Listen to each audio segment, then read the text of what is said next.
Bonjour à toutes et à tous, bienvenue à Futurible, en ligne ou en présentiel, pour cette table ronde consacrée à la présentation du premier rapport du Forum Prospectif Santé 2040, qui est consacré aux enjeux environnement et risques santé, que l'on peut appeler aussi santé environnementale, en France, à l'horizon 2040. Donc moi, je m'appelle François Bourse, je suis directeur d'études à Futurible. Je commencerai avec Quentin Bizali, qui est chargé d'études à Futurible et qui a réalisé ce rapport avec moi. Et nous aurons les interventions de participants au dispositif, en l'occurrence le professeur Alexis Descata, qui est professeur des universités, praticien hospitalier en médecine et en santé du travail au centre hospitalier universitaire d'Angers. Mais il se présentera davantage et vous verrez l'étendue de ses connaissances et de ses compétences. Ce sera une orientation sur les problématiques de santé-environnement, orientée sur les problématiques au travail, qui est quand même une bonne partie effectivement de nos temps de vie, mais également des situations de risque. Et nous avons également la joie d'accueillir Damien Weidert, qui est le directeur de cabinet de la présidence d'Apivia Massif Mutuelle, et Michel Payet, qui est secrétaire du conseil d'administration d'Apivia Massif, Apivia Massif étant l'un des membres fondateurs du dispositif Forum Prospectif Santé 2040, dont je vais dire à l'instant quelques mots. Alors, le programme, pardon, j'ai oublié le programme. Je le présente. Donc, il y a une petite introduction. Je vais présenter le rapport avec Quentin pendant une quarantaine de minutes, rappeler un petit peu les problématiques et les évolutions des problématiques sur la santé environnementale et les questions que cela pose, parce que trop souvent, on accorde parfois trop d'importance aux évolutions de l'environnement et pas assez à celles qui sont totalement en interaction avec ces caractéristiques et ces problématiques santé qui concernent notamment les comportements, les risques au travail, le professeur Descata en reparlera, mais aussi des caractéristiques individuelles, notre génome, etc. Donc les choses sont en interaction. Et puis il y a des périodes de la vie qui sont plus importantes que d'autres. Bref, je reparlerai de ces éléments pour que nous ayons ensemble certains cadres communs d'analyse. Quentin présentera un panorama des risques pour 2040. Ce panorama sera sélectif puisque le champ effectivement des évolutions est absolument considérable. Donc nous allons faire quelques éclairages sur ces thématiques. Je crois qu'il y a à peu près une 60aine de pages sur l'ensemble de ces aspects dans l'ouvrage. Et nous terminerons par les enjeux et les messages clés. Alors, certes, dans le cadre de ce document, nous proposons 10 orientations, 10 chantiers. Nous en évoquerons certains, mais nous allons éviter de faire une litanie de l'ensemble des dispositifs. Vous retrouverez ces aspects. Nous préférons effectivement donner plus de temps et de place au débat. Le professeur Descata, ensuite, interviendra sur les problématiques environnement de travail et les aspects santé-environnement qui y sont associés. Damien Weidert et Michel Payet retraceront, nous feront partager à la fois leur vécu du dispositif et la manière dont un acteur comme Apivia Massif se saisit de ces questions. Alors, je vous disais quelques mots sur le Forum Prospectif Santé 2040 qui, je dirais, sort enfin de l'ombre, parce que pour ceux qui sont des familiers de Futurible, il y a un petit onglet dans le site de Futurible qui dit il y a un Forum Prospectif Santé 2040. Il y avait quelques articles, mais il n'y avait pas encore de rapport. Ça fait 2 ans qu'il est lancé. C'est un tout petit peu plus que le temps de gestation d'un éléphant, je crois que c'est 20 ou 22 mois, mais le premier rapport est sorti, le second va sortir en octobre ou en novembre. Ces rapports sont là à sortir aussi parce qu'on a besoin de l'accord de l'ensemble des parties prenantes pour les stabiliser. Alors qu'est-ce que c'est que ce Forum Prospectif Santé 2040 sur ces 2 années d'existence? C'est un dispositif d'analyse et de synthèse sur les besoins, offres, transformations, évolution des systèmes de santé, plutôt tourné sur la France à l'horizon de 20 ans. Ça a été créé par 6 organisations fondatrices qui ont à la fois accompagné, porté et aidé financièrement au dispositif. Ce sont ces organisations qui ont choisi les thématiques de travail et l'organisation également d'un certain nombre de points et de messages clés. À partir de 2025, nous allons élargir et ouvrir davantage le dispositif à d'autres acteurs et aux acteurs qui le souhaitent. Donc, vous retrouverez, pour ceux qui cherchent davantage d'informations sur le Forum Prospectif Santé, sur le site Futurible, davantage d'informations, davantage d'analyses, un certain nombre d'articles qui ont été publiés, y compris dans la revue, par certains membres du forum à cette occasion. Les mots pour se comprendre. Alors, on va parler santé et risque environnement. Alors, je ne suis ni médecin ni chercheur. On est des généralistes en prospective. L'idée de ce travail, Forum Prospective Santé, vient d'un certain nombre de réflexions. Nous avons mené il y a 5 ans pour un dossier qui s'appelait Innovation Santé 2030. Et on s'est rendu compte, effectivement, il y a eu un besoin de réflexion prospective dans le domaine de la santé. C'est un domaine assez classique sur lequel il manquait parfois d'un certain nombre de travaux, de perspectives.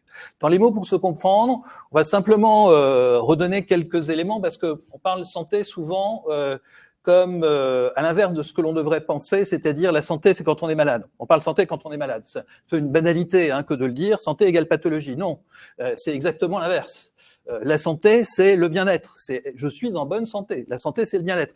Et évidemment, cette définition que vous avez lue, relue des dizaines de fois pour un certain nombre d'entre vous de l'Organisation mondiale de la santé qui a aujourd'hui plus de 60 ans, est un complet de bien-être physique, mental et social et ne consiste pas en une absence de maladie ou d'infirmité. Donc, on se place quand même vraiment dans ce cadre-là. Bien sûr, les questions des pathologies, on va en parler, mais on se place vraiment dans ce cadre-là et dans la recherche d'un certain nombre d'objectifs correspondant à du développement humain, du développement économique et social à travers ce volet. Très vite, on va voir que les problématiques de santé environnementale vont évidemment avoir des incidences sur la santé physique, sur la santé globale, le bien-être, évidemment les interrogations que l'on peut avoir sur un avenir sombre de nos sociétés ou sur un certain nombre de menaces liées au changement climatique, ce qu'on appelle la solastalgie, les inquiétudes relatives à ces éléments qui sont des sources de dégradation de la santé mentale, font bien sûr partie des travaux. Donc la question de la santé mentale et psychosociale fait partie évidemment de nos réflexions.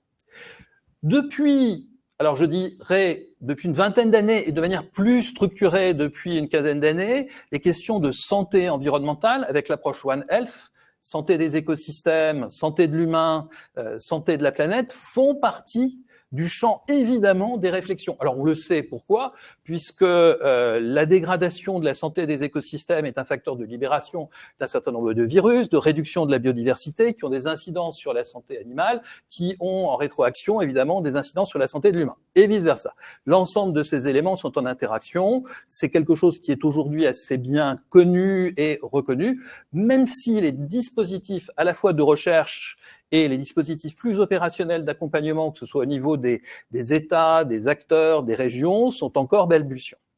La notion de santé planétaire, approche anglo-saxonne, qui renvoie un petit peu à l'image de Gaïa, est quelque chose qui également se développe significativement. On voit bien que par rapport à la manière dont on parlait de la santé dans les années 50 ou 60, il y a un élargissement progressif de ces problématiques parce que l'ensemble de ces questions vient toucher la santé humaine, la santé physique et la santé mentale. Donc c'est tout à fait normal qu'il y ait cette extension progressive de la notion.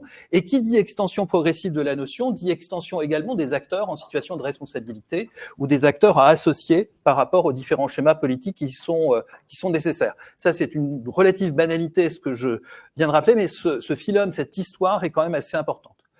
On a l'impression effectivement que certaines approches, la notion de One Health, la notion de santé environnementale, etc., sont récentes parce qu'elles ont émergé dans les discours publics, dans les référents politiques des Nations Unies, de manière relativement récente. Attention, c'est très ancien. Je rappelle 1854, John Snow qui analyse les enjeux de la pollution de l'air et de l'eau sur la transmission des maladies et un certain nombre d'ensembles de premières mesures, c'est à Londres, de premières mesures de protection par rapport à des risques environnement. Rachel Carlson, on est là dans les pionniers des enjeux en matière de défense environnementale, on est en 62 dans Silent Spring, qui dénonce les risques des phytosanitaires sur la santé des insectes, des oiseaux et des hommes. On est en 62. Vous pouvez entendre, il y a une interview assez remarquable de cet acteur, Michel Simon, je crois que c'est une interview de 69 ou de 70, où il présente en 4 ou 5 minutes les enjeux santé liés aux transformations de l'environnement et de la planète. C'est assez étonnant. Donc on a oublié un petit peu que À la fin des années 60, en gros jusqu'en 72-73, il y a eu cette grande phase d'intérêt qui correspond d'ailleurs au premier rapport du Club de Rome et à un certain nombre de travaux sur les enjeux planétaires où la problématique de santé est pleinement intégrée. Donc, ce que je veux dire, c'est que faut pas avoir l'impression qu'on est plus doué que les anciens. Il y a quelque chose qui s'inscrit également dans une histoire longue. Alors on va rentrer progressivement. Il y a quelques messages introductif avant de préciser les différents risques sur lesquels Quentin va intervenir et qui font l'objet, donc les parties que j'évoque font l'objet de détails plus significatifs dans le rapport. Un certain nombre d'éléments qui peuvent être à la fois intéressants, mais je dirais à chaque fois que quelque chose apparaît intéressant au lecteur, il faut s'en méfier. On sait bien qu'on vit dans un monde de représentation, de discours, donc les choses qui apparaissent intéressantes, il faut aussi regarder ce qu'il y a derrière, s'il n'y a pas des messages, s'il n'y a pas des analyses. Alors, parmi les outils qui sont aujourd'hui de plus en plus utilisés, il y a une notion qu'on appelle les DALI. En gros, c'est le nombre d'années de vie perdues, alors soit en réduction d'espérance de vie, soit en années de vie perdues en raison de pathologies lourdes et de handicap, en fonction des causes qui sont liées à ces années de vie perdues. Alors, dans les causes, la première cause, je vous le rappelle, pour la France, vous la connaissez, c'est le tabac. C'est la consommation de tabac, c'est une cause qui n'est pas environnementale, qui est vraiment de nature comportementale, même si les déterminants sociologiques sont importants. Dans ce schéma avec plein de couleurs qui indique les différents types de pathologies avec des couleurs différentes, vous avez trois grandes entrées. Les impacts des comportements individuels. Alors, les impacts des comportements individuels, l'alimentation, la consommation de tabac, l'utilisation de drogue et leurs incidences à long terme sur la santé humaine. On voit que c'est absolument massif. Le deuxième niveau, appelé métabolique, c'est les éléments qui sont liés aux évolutions naturelles du corps humain, à son vieillissement. Évidemment, il y a un certain nombre de pathologies qui sont liées à l'âge, au grand âge, etc., qui ne sont pas liées au comportement, et certaines caractéristiques génétiques, qui sont également de nature qu'on appelle dans la rubrique métabolique. Et puis, vous avez une rubrique environmental qui caractérise un certain nombre de risques environnementaux, dont les risques au travail, dont les risques de suicide. Donc, il y a des risques qui sont considérés au titre des éléments de l'environnement, même si on pourrait les considérer comme la résultante de phénomènes environnementaux. Vous voyez que on est sur un niveau un peu inférieur en nombre de milliers d'années de vie perdues pour 100 000. Alors, ça peut s'exprimer, je ne vais pas rentrer dans le détail.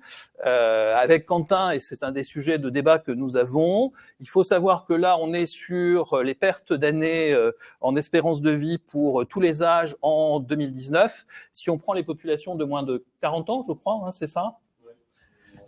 Moins de 40, les risques environnementaux sont pratiquement au deuxième niveau. Donc on a évidemment, en fonction de l'âge, des situations qui sont un petit peu différentes, et c'est des choses qui sont tout à fait significatives, puisque si on avait la possibilité de le mesurer, par exemple, sur les enfants de 0 à 3 ans, on aurait vraisemblablement encore des impacts plus importants. Pour autant, ce schéma qui est potentiellement intéressant, et je vous invite à regarder un petit peu ces délits, vous pouvez regarder ces éléments à la fois à l'échelle nationale, il faut juste savoir qu'en Grande-Bretagne, ces analyses existent non seulement à l'échelle nationale, mais quartier par quartier. L'organisation du système de santé britannique permet d'avoir des analyses extrêmement précises, quartier par quartier, à la fois des pathologies, des types de risques, etc. On en est très loin en France, on est un petit peu en retard par rapport à ces éléments.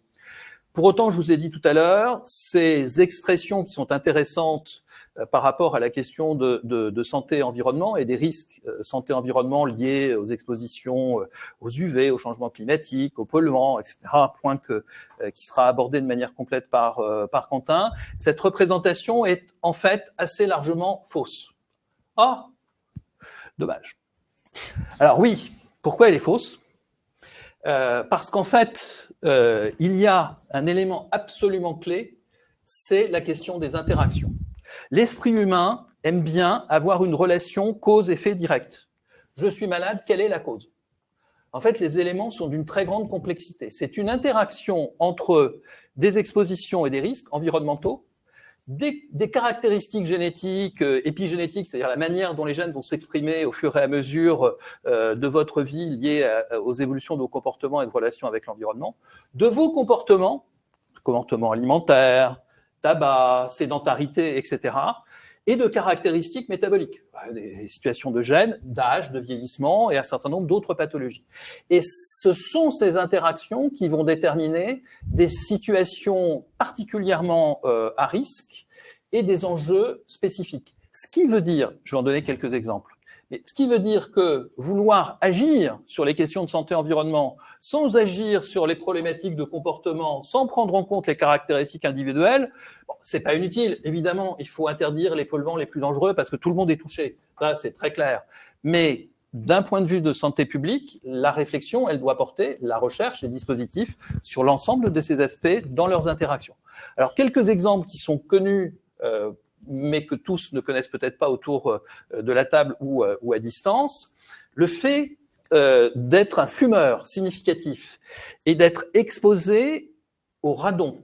Le radon, c'est un gaz qui se dégage progressivement lié à la dégradation d'un certain nombre de roches et qui est très présente dans les régions indiquées sur cette carte.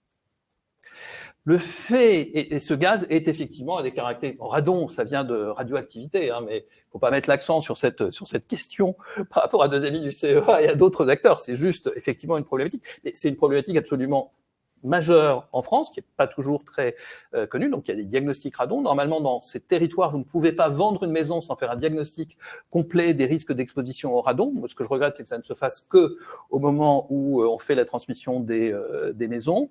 Eh bien, le risque de cancer du poumon pour les fumeurs qui sont exposés au radon est multiplié par 20. Et donc, le nombre de personnes qui meurent d'une exposition au radon chaque année en France, dont une bonne partie sont des fumeurs, c'est 3 000 ou 4 000 ? 4 000. C'est 4 000 personnes aujourd'hui. Donc, c'est plus que le nombre de morts en accident de la route. Vous imaginez un journal télévisé qui, tous les jours, annoncerait les 10 morts. Ce jour, nous avons eu 10 morts du radon. Et c'est une réalité. Et c'est quelque chose qui est assez facilement maîtrisable, connaissable, suivable. Alors, évidemment, ça peut supposer des déménagements, des systèmes de ventilation, etc. Quelque chose qui est assez connu. Vous savez que les personnes qui ont une peau pâle, des cheveux roux, sont particulièrement sensibles au soleil et aux UV. En fait, ces personnes, avec d'autres, sont porteurs d'un gène, le gène MACR. L'exposition aux UV de ces populations est 3 à 4 fois plus risquée que celle des populations normales. 40% des mélanomes en France aujourd'hui sont le fait de personnes porteurs de ce gène. Donc le fait de savoir que l'on est porteur de ce gène n'est pas quelque chose d'inutile dans la question du capital soleil. Ce qui ne veut pas dire que ceux qui ne sont pas porteurs de ce gène peuvent s'exposer au soleil et aux UV sans aucune limite, évidemment. Mais cette connaissance-là qui s'est développée depuis une quinzaine d'années et qui va continuer à progresser est importante. Je redis, là nous sommes sur un rôle clé d'un certain nombre d'interactions.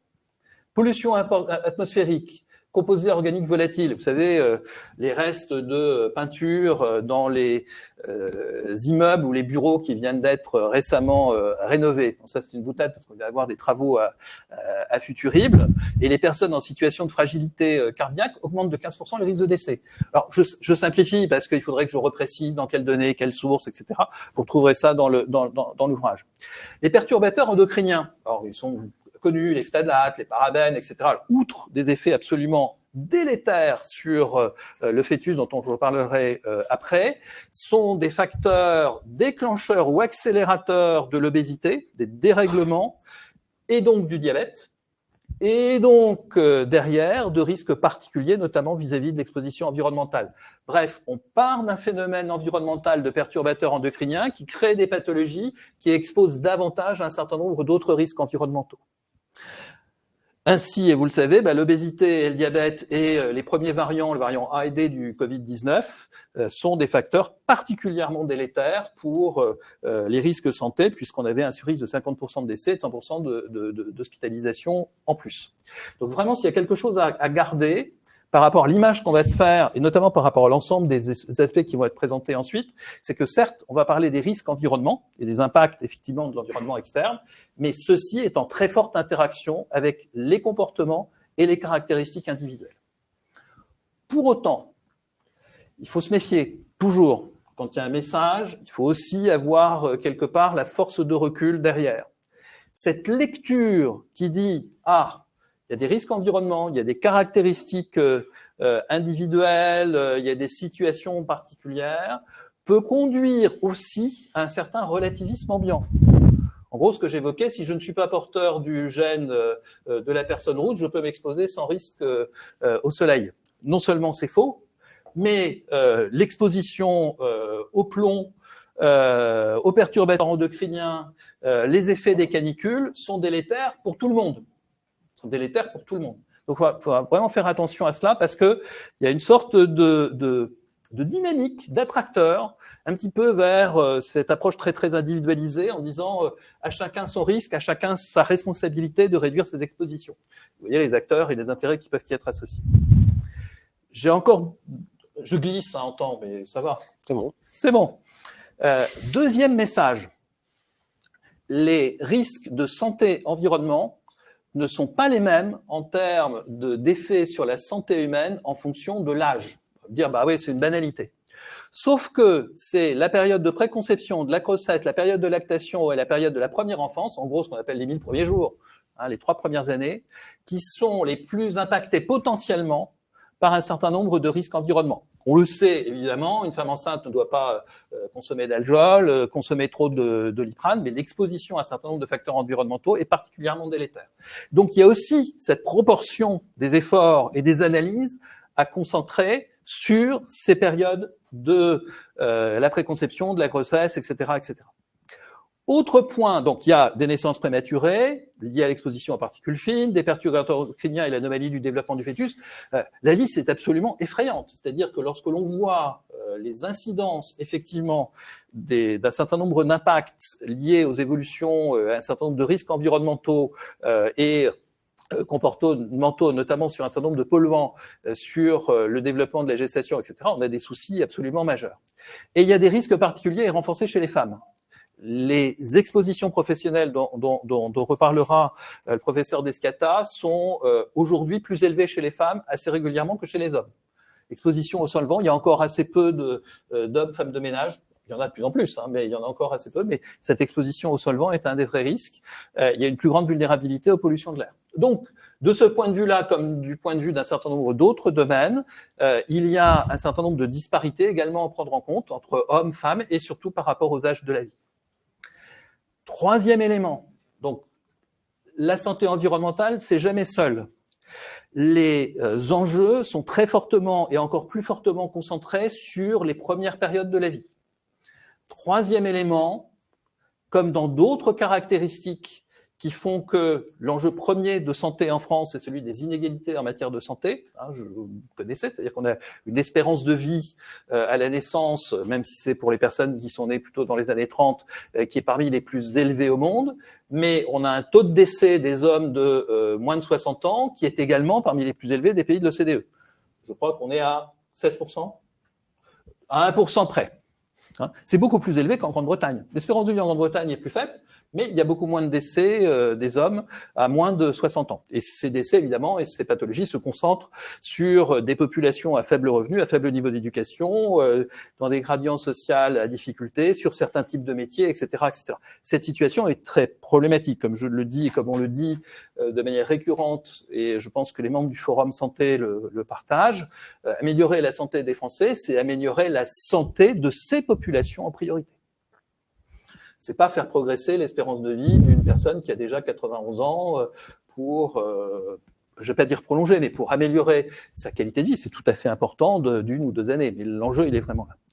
Eh bien, en matière de santé environnementale, il y a une peine en plus, parce qu'il y a les autres peines en matière d'inégalité en matière de santé, c'est que les populations dont j'ai parlé tout à l'heure sont également celles qui sont les plus éloignées du soin, sont également celles sur lesquelles la densité médicale est régulièrement faible. Celles qui ont également une plus faible proportion d'accès aux médecins traitants. Impact du gradient social sur les expositions, comme pour d'autres aspects santé. Les enfants des ménages à faible revenu sont 30 à 50% susceptibles de vivre dans des zones à forte pollution de l'air. Rappeler. Les personnes pauvres sont plus vulnérables aux vagues de chaleur. C'est normal, on se dit, bah oui, c'est logique, il n'y a pas des systèmes de rafraîchissement, il y a des situations de passoires thermiques, etc. Et puis, on rappelle, par exemple, sur le Covid-19, que le département où la surmortalité était la plus élevée, c'est la Seine-Saint-Denis. Vous allez me dire, ah ouais, mais c'est pas des facteurs environnementaux, c'est des facteurs de nature des travaux et des activités. Fait qu'effectivement, ces populations étaient de manière récurrente en activité plus forte, effectivement, que celles qui étaient en situation de télétravail. Peu importe. Cette situation, dans les caractéristiques d'ensemble que nous allons prendre en compte, marque effectivement cette situation de disparité. Donc ça, c'est assez important parce que ensuite, on a très souvent tendance à analyser ce que j'expliquais tout à l'heure, c'est-à-dire cause-effet, c'est-à-dire une canicule, un impact sur une population donnée, une fragilité, une résolution, un risque lié aux microplastiques dans l'eau du Perrier, un impact, une solution, une réponse, etc. En fait, les problématiques méritent d'être vraiment prises à l'aune de ces trois aspects, interaction, âge et prise en compte du gradient social. J'en viens, tout ça est en fait pour vous amener à une notion qui terminera cette première partie d'introduction et ensuite Quentin reviendra de manière beaucoup plus pratique sur ce que vous attendez, c'est-à-dire mais qu'est-ce qui va se passer d'ici 2040 ? Je sais bien que c'est ça que vous attendez. C'est que pour traduire ces problématiques d'interaction que j'évoquais, il y a une notion qui a émergé, alors qui n'est pas une réalité mesurable, qui est une notion, un concept qui a émergé en 2005, qui a été intégré dans la loi Touraine de 2016, qui est la notion d'exposome. La notion d'exposome, c'est en gros la totalité des expositions que l'on va vivre à des facteurs extérieurs, mais également à des aspects liés à nos comportements en tant qu'organisme dans toute notre vie. Alors, ça rejoint quelque chose et une notion dont on peut utiliser, mais avec des pincettes, qui est la notion de capital santé. Je dis ça, pourquoi il faut se méfier de la notion de capital santé ? Parce qu'on aurait l'impression que c'est quelque chose qui se dégrade, qu'on peut reconstituer de manière naturelle. C'est un tout petit peu plus compliqué que ça. Vous voyez, sur cette représentation, il y a l'environnement spécifique, l'environnement général externe, c'est-à-dire ce dont on va parler, les pollutions, l'environnement urbain, l'exposition aux UV, etc. Les éléments liés au comportement alimentaire, au comportement lié aux addictions, les caractéristiques également internes, nos spécificités internes, la manière dont ces phénomènes d'environnement vont s'intégrer progressivement, notamment dans la détérioration de la qualité de la reproduction de nos cellules, et donc avoir des impacts sur la santé. Cette notion, cette représentation qui est finalement, une fois qu'on l'a fait sienne, est assez banale, elle est utilisée, et là je ne vais pas en parler parce que c'est juste pour l'illustrer, elle est utilisée pour montrer par rapport à une problématique ici, celle de l'asthme et des allergies, comment ces différents facteurs interagissent et doivent être pris en compte dans les politiques publiques ou dans les politiques, je dirais, d'un certain nombre d'acteurs qui visent à maîtriser ces problématiques. Ici, il y a quelque chose en plus par rapport au schéma précédent, il y a le génome. Le génome est intégré également dans cette représentation, donc nos caractéristiques individuelles et la manière dont, entre ces interactions vis-à-vis des transformations de l'environnement et des comportements, et ce génome vont se manifester, donc y compris à travers ce qu'on appellera l'épigénomique. Je ne vais pas vous parler de l'épigénomique parce que je ne suis pas spécialiste du sujet et je risque de glisser en temps, mais en tout cas la manière dont ça va se manifester en termes de pathologie. Là, on est loin des politiques publiques, mais on est vraiment sur la compréhension des mécanismes qui méritent d'être intégrés à l'amont des politiques publiques. Je dirais que lorsqu'on a à concevoir une politique publique, une action collective, un dispositif de santé autour de ces questions, il faut absolument avoir intégré ces approches. Sinon, on fait des plans, et il en existe de plus en plus, des plans santé-environnement, et comme c'est filmé, je ne dirai pas de mal des plans santé-environnement ni nationaux ni régionaux, je laisserai les autres intervenants le faire, qui vont parler de la nécessité de créer une plateforme numérique pour échanger entre participants ou habitants de la région parisienne, la gêne qu'ils peuvent rencontrer lorsqu'ils circulent en métro. C'est-à-dire qu'on va avoir des choses qui vont être totalement éparses et pas du tout coordonnées. Mais il y a bien pire que ça dans les travaux existants. Sur ce point, vous pouvez avoir un certain nombre de questions. Vous trouverez des ressources dans le document. Il existe un certain nombre de vidéos pédagogiques, de matériaux qui représentent très très bien ces éléments, qui les illustrent. On est sur des notions qui évoluent vite, qui sont très connues des épidémiologistes, qui sont très connues du professeur Descata, etc., qui le sont encore aujourd'hui un peu moins du grand public. On a vu l'intégration, c'est 2015, 2016. Donc, ce sont ces éléments sur lesquels nous invitons l'ensemble de la société à progresser en matière de compréhension. Quentin, alors, ces fameux risques en 2040. Oui, merci François.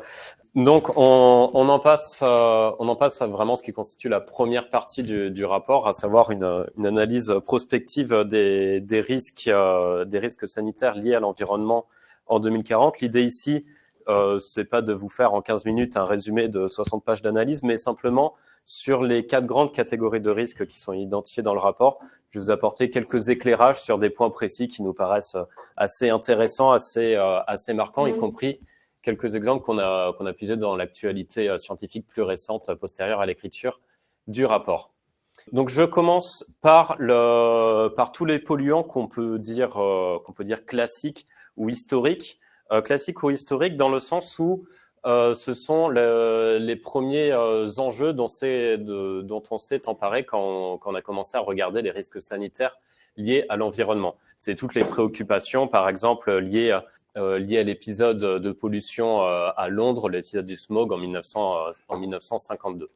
Principalement, ce sont pour beaucoup des polluants atmosphériques. Et profitez-en car ça va être un petit peu rare dans le rapport. Première bonne nouvelle, mine de rien, la plupart de ces polluants, là, vous avez un graphique des polluants atmosphériques, sont en forte diminution tendancielle en France, en Europe et dans quasiment toutes les parties du monde, à l'exception notable de l'Asie du Sud-Est. Donc là, en l'occurrence, je vais faire un petit zoom sur les polluants dits atmosphériques. Donc, que ce soit dioxyde de soufre, dioxyde d'azote, les particules fines pour beaucoup, quasiment toutes diminuent très fortement à partir des années 90, notamment liés à des efforts réglementaires assez importants. Juste une exception, c'est la petite courbe en pointillé, ce sont les composants organiques volatiles. J'y reviendrai un petit peu plus tard. Donc, des expositions qui dans l'ensemble baissent. Bonne nouvelle. Néanmoins, quelques nuances à apporter à ce constat positif. En fait, quand on regarde les seuils réglementaires en dessous desquels on considère que la plupart du danger en termes sanitaires est écarté, en fonction des seuils qui sont retenus, ça donne un paysage qui est radicalement différent. En effet, quand on regarde l'exposition des populations urbaines en Europe à ces différents polluants atmosphériques, si on regarde les seuils de l'Union européenne, en fait, quasiment tous ceux qui sont pointillés en bas, quasiment l'ensemble de la population des grands centres urbains sont en deçà de ces seuils. On est à peine 10% pour les plus importants. Par contre, quand on regarde les seuils de danger de l'OMS, en fait, encore quasiment toute la population est exposée à des niveaux préoccupants de ces polluants. En preuve, aujourd'hui, on estime qu'en France, il y a à peu près 48 000 morts par an liées à l'exposition aux particules fines ou au dioxyde d'azote. Parfois, on peut voir le chiffre de 40 000, c'est quand on exclut le dioxyde d'azote. Donc, des progrès, mais encore des marges de manœuvre à faire. Pour rentrer un petit peu plus dans le détail de cette explication, en fait, ce qu'on a très bien réussi à faire jusqu'à présent, c'est éliminer les grands pics de pollution, comme le fameux épisode de smog à Londres en 1952. Par contre, on a encore du mal à faire baisser les niveaux constants de pollution. Et j'y reviendrai un petit peu plus tard parce que ça concerne aussi d'autres types de polluants. C'est vraiment une évolution dans la manière d'appréhender ces enjeux sanitaires liés à l'environnement, qui est un glissement du danger lié aux expositions très fortes, mais à une période ponctuelle concentré à une exposition très forte de polluants, où là, on sait maintenant à peu près le gérer, on sait aussi le mesurer. Ce qu'on sait moins faire et ce qu'on sait moins mesurer en termes d'impact pour la santé, c'est l'exposition prolongée sur des années, voire sur toute une vie, à des niveaux qui sont très faibles. En l'occurrence, même les seuils OMS, en fait, il y a certaines études scientifiques qui suggèrent que pour ces polluants atmosphériques, il n'y a pas de seuil en dessous duquel on puisse éliminer absolument tout danger. Quand on regarde à 2040, ce que ça pourrait se prolonger, on peut se dire, bon, ça diminue depuis les années 90, ça va continuer à se prolonger. Oui et non. À horizon 2030, on a un objectif européen de diminution de moitié de ces expositions. On y est quasiment, on est en très bonne voie pour y parvenir. Aujourd'hui, on est à peu près à 43-44% par rapport au niveau du début des années 2000. Par contre, la part résiduelle, notamment pour atteindre l'objectif européen de zéro pollution nette à horizon 2050, va être beaucoup plus compliquée en raison de 4 problèmes majeurs. D'une part, quand je vous parlais de pics de pollution qu'on a réussi à baisser, c'est vrai pour quasiment tous les types de polluants, sauf les pics d'ozone, qui seront aussi rendus de plus en plus probables par les pics de chaleur, puisque c'est un polluant dit secondaire. On ne l'émet pas directement, mais il est formé avec l'interaction de différents composés chimiques, et notamment dans le cas de pics de chaleur. Le deuxième problème à résoudre, c'est celui des feux de bois. En France, il y a à peu près 43% des émissions de particules très fines, donc de diamètre inférieur à 2,5, qui sont émis par les feux de bois à usage domestique. Il y a des réglementations en cours pour réglementer et pour passer à des foyers fermés, mais dans les faits, c'est toujours un frein, un levier assez majeur. Le troisième frein, et qui lui va être assez difficile à lever parce qu'on n'a aujourd'hui pas les technologies pour le faire, c'est les émissions liées au transport, non pas à la combustion, mais à l'abrasion des pneus et des freins, qui d'après certaines études récentes, en fait, produisent beaucoup plus de particules fines que les moteurs. Et ça, aujourd'hui, on n'a pas particulièrement les technologies pour diminuer ces émissions. Et enfin, dernier enjeu, c'est celui de la pollution intérieure, notamment avec ces fameux composés organiques volatiles, qui aujourd'hui est un impensé puisque les dernières données disponibles sur la pollution des foyers en France datent de 2007.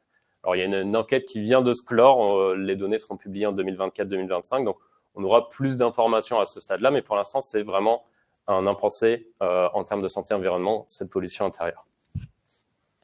Dernier point quand même pour positiver, les cas de réduction rapide de ces polluants sont possibles au-delà des pollutions atmosphériques. Par exemple, l'exemple du plomb où on est passé des années 90 à aujourd'hui à réduction drastique des émissions, avec en conséquence sanitaire directe 20 fois moins d'enfants exposés au plomb et donc beaucoup moins de prévalence du saturnisme.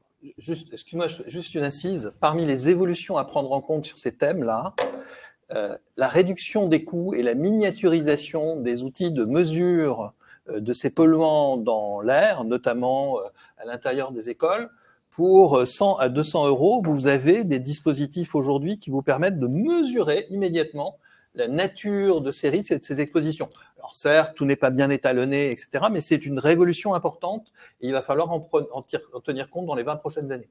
Bon, là, je vous ai parlé des polluants vraiment historiques qui sont, mine de rien, à ces petites nuances près que je vous ai apportées, les plus classiques à régler, les plus faciles, à régler. L'un des enjeux principaux en termes de polluants, et ensuite on verra d'autres enjeux liés à l'environnement qui sont au-delà des polluants, c'est les polluants dits complexes qui sont notamment liés aux effets cocktails. Alors, je vous ai mis sur la salle, je ne vais pas les commenter point par point, mais c'est des sujets qui sont extrêmement médiatiques sur le fait qu'on retrouve des microplastiques de manière systématique dans le cerveau, le placenta des humains, qu'un tiers des fruits d'été seraient pollués au PFAS ou dit polluants éternels. Un exemple très récent qui est sorti il y a quelques semaines dans les médias, on aurait retrouvé dans nos corps la trace de plus de 3000 produits chimiques issus des emballages de cuisine et des ustensiles de cuisine, etc., etc. La différence majeure avec les polluants dits historiques, c'est que là, on est dans une situation de complexité et d'incertitude. L'enjeu, là, ce n'est pas de prendre une seule molécule et de regarder les effets sur la santé, mais c'est de prendre en compte l'interaction entre différentes molécules chimiques et de voir ce que ensemble elles produisent sur la santé, c'est ce qu'on appelle l'effet cocktail. En fait, les produits chimiques comme les pesticides les plus dangereux ont déjà été interdits, par exemple le DDT, etc. Il n'empêche qu'aujourd'hui, dans 80% des eaux souterraines, on note la présence de pesticides et pour un quart au-delà des seuils réglementaires, sachant qu'on n'est pas capable de dire si l'exposition longue durée en dessous de ces seuils réglementaires comporte des dangers pour la santé humaine. En fait, on a de très fortes suspicions, mais on n'est pas capable de le prouver du fait de la complexité des interactions à prendre en compte. Un autre enjeu lié à ces polluants complexes, c'est que, à l'inverse de polluants atmosphériques qui se dissipent relativement rapidement dans l'atmosphère, ici on est face à des polluants qui sont en partie très persistants. Je vous disais qu'il y avait 80% des eaux souterraines où on a retrouvé la présence de pesticides. Pour un tiers de ces eaux, c'est des substances qui sont aujourd'hui interdites. Alors, ça peut être du fait qu'elles soient toujours utilisées de manière résiduelle, mais c'est surtout que pour une partie d'entre elles, ce sont des polluants qui se dégradent très lentement, dans l'environnement. Et donc, quelles que soient les évolutions réglementaires à venir, sachant qu'elles sont extrêmement compliquées puisque la preuve de la nocivité sur la santé humaine est très difficile à démontrer, mais même en cas de réglementation disons, très forte de ces polluants, on sera toujours en 2040 face aux impacts sanitaires de l'exposition prolongée à une partie de ces polluants qui sont donc persistants dans l'environnement. Ce qui inclura une nouvelle relation au risque, puisqu'il ne s'agit pas ici de se prévaloir d'une exposition au plan ou à un pic de pollution dont on sait que c'est délétère, mais il faut faire face à une exposition de polluants qui sont omniprésents et où on ne connaît pas bien leur impact sur la santé. Un exemple récent aussi là, qui est sorti, il me semble, au début de la semaine par France Bleu, où ils ont publié une étude de la contamination de l'eau potable, c'est-à-dire de l'eau au robinet par les PFAS, c'est-à-dire les polluants éternels ou de leur nom scientifique, je vais essayer de ne pas les écorcher, les per- et polyfluoroalkylés. Derrière ce nom très barbare, en fait, se cache une famille extrêmement nombreuse dont on n'a même pas connaissance des limites. On ne sait pas s'il y en a quelques milliers, quelques dizaines de milliers. Il y a une étude scientifique qui suggère que potentiellement il pourrait y en avoir plusieurs millions.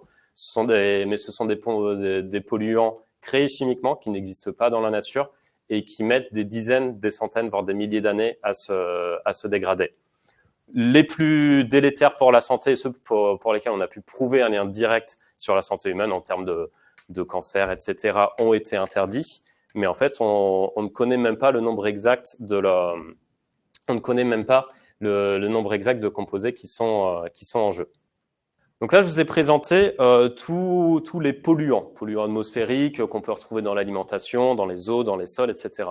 Mais les enjeux sanitaires liés à l'environnement ne se résument pas uniquement à une question de polluants. On a toute une série de risques socio-environnementaux beaucoup plus globaux liés notamment au dérèglement climatique et aux dégradations environnementales. Je ne vais pas tous vous les passer en revue. Je vais faire des focus sur quelques-uns, notamment les impacts sur la santé des canicules. Bon, je ne vous apprends rien. Avec le réchauffement climatique, les canicules vont devenir à la fois plus nombreuses et plus intenses. Quelque chose qu'on oublie un petit peu, c'est qu'elles vont aussi devenir beaucoup plus longues. Dans les projections les plus pessimistes de Météo France, on pourra avoir jusqu'à 60 jours de canicule par an sur certains territoires en France métropolitaine. Autre point important, ce sont aussi des canicules qui vont gagner de nouveaux territoires, de nouvelles populations qui seront donc moins adaptées, moins habituées à ces risques. Je ne vais pas commenter la carte dans le détail, juste on vous avait fait figurer celle-là parce qu'elle nous paraît intéressante. Ce n'est pas l'augmentation absolue ou relative des températures, mais c'est le nombre de journées et de nuits anormalement chaudes par rapport aux moyennes du territoire. Donc ça donne une lecture de la marge d'adaptation auxquelles seront confrontés chaque territoire. Ces canicules ont un impact évident sur la santé physique, je ne vais pas revenir là-dessus. Je voulais plutôt revenir sur des aspects qui sont peut-être un petit peu moins connus sur les liens entre canicule et santé mentale, dans le sens où on peut se dire instinctivement qu'effectivement, il peut y avoir un lien. ce lien, en fait, il est documenté. Il y a des méta-études qui ont réussi à donner une estimation. Et en l'occurrence, par rapport à la moyenne de température, on estime qu'aujourd'hui, que chaque degré de température supplémentaire à un instant T par rapport à la moyenne est corrélé à une augmentation quasiment identique de 1% de la prévalence des troubles mentaux, que ce soit en termes de mortalité liée à des suicides, liés à des accidents, ou simplement de morbidité de prévalence. Ceci étant valable pour l'apparition de troubles mentaux qui sont inexistants, mais aussi l'aggravation de troubles déjà existants, notamment par des effets de décompensation. En fait, c'est principalement lié aux impacts sur le sommeil et donc au stress psychologique, mais aussi aux situations d'isolement qui sont favorisées par les canicules. Sachant que ces effets sur la santé vont se cumuler avec d'autres crises. Les effets physiques vont se cumuler avec les effets mentaux, qui vont se cumuler avec les effets, les impacts d'autres facteurs environnementaux sur la santé et plus simplement sur d'autres enjeux liés à la santé, que ce soit lié au vieillissement, à la pathologisation et chronicisation des maladies, etc., etc. Dernier aspect qu'on a appelé la boîte de Pandore, c'est l'augmentation du risque de nouvelles pathologies. Alors, par nouvelles pathologies, on entend deux choses. On entend d'une part les pandémies, sur lesquelles je vais m'attarder un petit peu plus, et d'autre part les maladies vectorielles. Donc, sur déjà les épidémies, notamment les zoonoses, c'est-à-dire les épidémies qui proviennent, dont les virus proviennent de réservoirs animaux. En fait, ça concerne à peu près 70% des maladies depuis 2000, et ce chiffre est en augmentation depuis 50 ans du fait, en fait, de l'augmentation des facteurs favorables à l'émergence de ces maladies. On a deux grands groupes de maladies qui sont susceptibles de se transmettre à l'homme et de déclencher des pandémies. On a évidemment les coronavirus dont on a tous entendu parler. On a aussi la grippe et notamment la grippe aviaire. Aujourd'hui, les contaminations d'oiseaux à humains sont extrêmement rares. En fait, ça concerne principalement les personnes qui sont très exposées, notamment les éleveurs. Et jusqu'à aujourd'hui, ce type de contamination n'entraîne pas par la suite de contamination entre humains. Par contre, le taux de mortalité en cas de transmission entre animal et humain sont assez élevés, de l'ordre de 20 à 30%. Évolution plus récente, on a aujourd'hui la trace depuis quelques années de contamination du réservoir aviaire vers des bovins avec des suspicions, on n'est pas encore capable de savoir avec certitude, mais avec suspicion de transmission interbovin, ce qui est là beaucoup plus préoccupant. Ce qui est d'autant plus préoccupant, c'est que ça rend probable une contamination au cochon. Et pourquoi c'est préoccupant? Parce qu'en fait, le système immunitaire du cochon étant très proche du système immunitaire humain, s'il y a une contamination sur le cochon, ça rend le risque de contamination humaine extrêmement important. Donc ça, c'est les deux réservoirs de maladies d'origine animale. Il y a aussi alors un risque important, beaucoup moins probable, mais qu'il faut mentionner, qu'on développe dans le rapport, le risque de virus lié à la fonte du permafrost. Autre élément, et je ne vais pas... Tu n'as pas dit que la grippe espagnole, et tu vas le dire tout de suite. Oui, la grippe espagnole était une grippe d'origine aviaire à la base. Qui a fait plus de morts que la Première Guerre mondiale. Autre nouvelle pathologie rendue plus probable par les dérèglements climatiques, par la perte de biodiversité, etc. Les maladies vectorielles, et notamment pour ce qui concerne la France, les maladies à arbovirose. Ici, vous avez une carte de l'expansion de l'un des vecteurs de ces maladies à arbovirose, à savoir le moustique tigre. L'enjeu, c'est la multiplication de maladies qui n'existaient pas sur le territoire métropolitain, qui pourraient devenir endémiques. On a des cas importés, on en a depuis pas mal de temps, mais avec la multiplication du moustique tigre, on a une multiplication des cas de contamination autochtone, c'est-à-dire un individu malade sur le territoire métropolitain qui contamine un autre individu. Alors, on a des petits doutes dans le sens où on a une flambée en 2022-2023. Pour l'instant, les premiers chiffres 2024 qui sont arrêtés, il est vrai, au 1er août, sont beaucoup moins importants en ce qui concerne la dengue. Par contre, on a les premiers cas de chikungunya et de virus du Nil occidental, cas autochtones, sur le territoire métropolitain.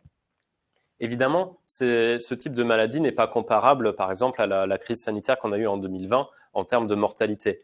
Mais c'est un facteur de pression supplémentaire sur des systèmes de soins qui sont aujourd'hui peu, voire pas adaptés pour traiter ce type de maladie dont les dynamiques de contamination sont tout à fait nouvelles par rapport à ce qu'on connaît déjà.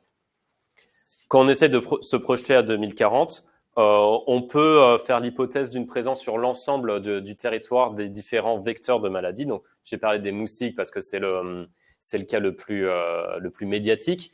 Mais on a aussi l'exemple des tiques qui, de la même manière, du fait du réchauffement climatique, remontent vers le nord.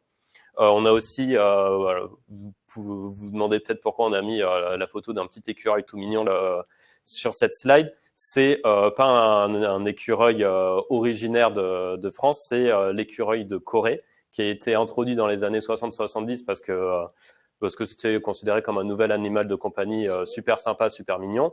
Manque de peau, en fait, c'est pas du tout un animal de compagnie super chouette parce qu'il est peu sociable et qu'il mord. Et donc, il y a eu des relâchés dans la nature qui font qu'aujourd'hui, l'écureuil de Corée se retrouve dans pas mal de régions de France. Manque de bol, cet écureuil de Corée, alors il fait pas concurrence à l'écureuil initial, c'est pas une question d'espèce invasive, par contre c'est un vecteur de tiques extrêmement important. On considère que chaque individu porte plusieurs centaines de tiques sur lui.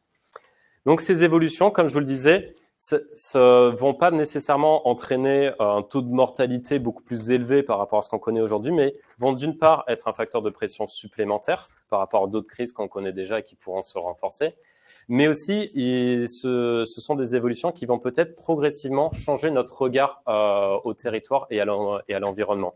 Est-ce que dans une forêt demain contaminée par les moustiques tigres ou dès qu'on se promène plus de 10 minutes, on se retrouve avec 50 boutons, un risque de se faire mordre par les tiques, est-ce qu'on aura toujours le même rapport à notre territoire?